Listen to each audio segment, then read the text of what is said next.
पुतारी।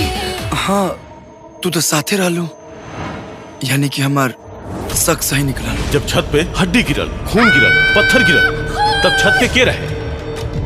दोस्तों आज हम बताने वाले हैं भोजपुरी के अरविंद अकेला और कल्लू की अपकमिंग मूवी के बारे में। आपको बता दें भोजपुरी फिल्म कलयुगी ब्रह्मचारी 2 का ट्रेलर रिलीज कर दिया गया है। वहीं बात करें भोजपुरी एक्टर अरविंद अकेला, कल्लू और cute actress Richa Dixit. Bhojpuri film Kalyugi Brahmachari 2 का ट्रेलर यूट्यूब पर रिलीज कर दिया गया है। वहीं बात करें भोजपुरी फिल्म की इस ट्रेलर को वर्ल्ड वाइड रिकॉर्ड भोजपुरी के यूट्यूब चैनल पर रिलीज किया गया। भोजपुरी फिल्म के ट्रेलर में अरविंद अकेला, कल्लू और ऋचा दीक्षित की मजेदार केमिस्ट्री हमें देखने को मिल रही है और उनकी एक्टिंग भी शानदार है। इस भोजपुरी एक्शन फिल्म अनिल कुमार उपाध्याय ने डायरेक्ट किया है। मूवी में हमें बात करें कॉमेडी और एक्शन मूवी देखने को मिलने वाली है। बात करें भोजपुरी फिल्म कलयुगी 2 ब्रह्मचारी का ट्रेलर अरविंद अकेला, कल्लू ने कहा कि भोजपुरी फिल्म कलयुगी ब्रह्मचारी 2 का फुल एंटरटेनिंग इसका ट्रेलर कमर्शियल और मजेदार होने वाला है। इस फिल्म में अनिल उपाध्याय के साथ करके बहुत मजा आया। मूवी में ऋचा और कल्लू अकेला की जोड़ी शानदार रहने वाली, जो हर किसी को बहुत पसंद है। भोजपुरी फिल्म में मेरा रोल कुछ हटकर रहने वाला, इस प्रकार के कल्लू और अरविंद अकेला ने इस प्रकार से स्टेटमेंट दिया है। दोस्तों बात करें कलयुगी ब्रह्मचारी 2 में मनोज टाइगर और एस मिश्रा, राम कुमारी त्रिपाठी और निशा तिवारी भी नजर आएंगे। फिल्म के कहानी संजय राय ने लिखा, संगीतकार की बात करें साजन बी मिश्रा की,